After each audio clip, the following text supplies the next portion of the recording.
Department of Health mariing kinundina ang pagpatay kay Doctors to the Barrios volunteer, Dr. Dreyfus Perlas. Department of Justice pinaiimbestigahan na sa National Bureau of Investigation ang pagpatay kay Dr. Dre.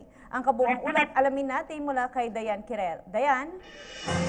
Witness nakikita ang Department of Health sa mga health workers sa bansa na nagduluksa sa pagkamatay ni Dr. Dreyfus Perlas, ang Municipal Health Officer sa 5th Class Municipality sa Sapat, Lanao del Norte. Si Dr. Perlas ay nabaril sa National Highway Purok Maranding, Kapatagan, Lanao del Norte nang pauwi na sana ito sa kanyang inuupahang bahay sa bayan ng Kapatagan, Miyerkules ng gabi. Bago pa man ito maging Municipal Health Officer, si Dr. Perlas ay isang volunteer doctor sa programa ng pamahalaan na Doctor to the Barrio. Ayon kay Health Secretary Jean Ubial, si Perlas ay kinukonsidera na bilang isang anak ng ahensya dahil ito ay isa sa mga unang medical scholars ng programang Bagong Doktor para sa Bayan program. Kinukundina naman ng DOH ang lahat ng forma ng karahasan sa mga doctor at health workers nationwide at nananawagan ito sa mga local government units na paundarin ang working conditions sa mga health worker at siguraduhin na may sapat silang seguridad at benepisyo.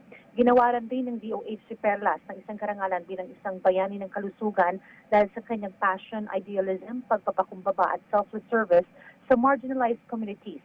Dagdag pa ng DOH, mayroong ring 200,000 cash reward sa family o sa pamilya ni Dr. Perlas.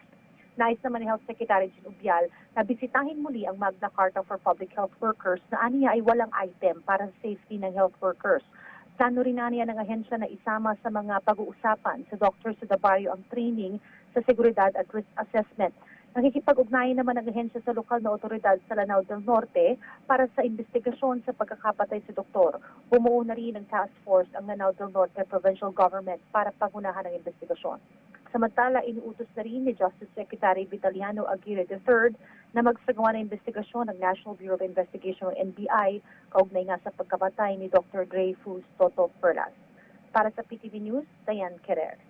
Maraming salamat, Dayan Quirel.